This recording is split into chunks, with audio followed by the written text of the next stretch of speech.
আমরা গেছিলাম সবাই মিলে আমার বাবার বাড়িতে, যেহেতু আমার বাবার বাড়িতে হচ্ছিল ছাদ ঢালাই হবার আগে পুজো টুজো করার পরে আমার রান্নার ডিপার্টমেন্ট পড়ে গেল। আমি রান্না করতে বসে পড়লাম ছোট্ট একটা কুঁড়ে ঘরের মধ্যে, যেহেতু ওদের ঘরগুলো সবই ভেঙে ফেলেছিল আর গ্যাসের উপরে রান্না হচ্ছে। দেখো মিস্ত্রিরা কিন্তু কাজ করছে, এদিকে কিন্তু ঢালাই বারবার মই দিয়ে উঠছে আর মানে ছাদের যে মশলাটা মাখিয়েছিল সেগুলোই নিয়ে যাচ্ছে। আমি কিন্তু বসে পড়লাম আলু ভাজতে। দেখো আলুগুলো আগে প্রথমে ভেজে নেব। আজকে রান্না করব খাসির মাংস, যেহেতু কোনো লোকের খাবার ব্যবস্থা ছিল না।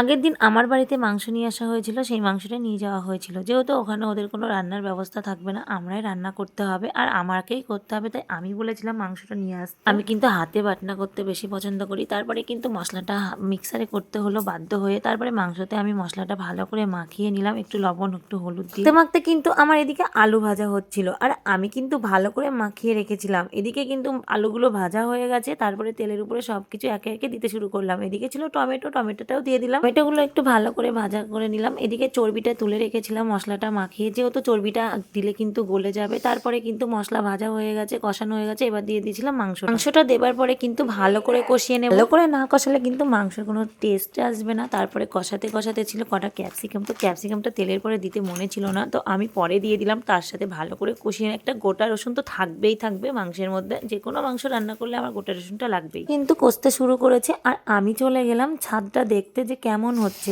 আমি ভাবলাম যে গ্যাসের উপরে যতক্ষণ মাংসটা কষছি অতটা জাল দেওয়া লাগছে না, তারপরে গিয়ে দেখছি ভালোই হয়ে গেছে, পুরোটাই হয়ে গেছে, একটুখানি বাকি ছিল ছাদটা হতে।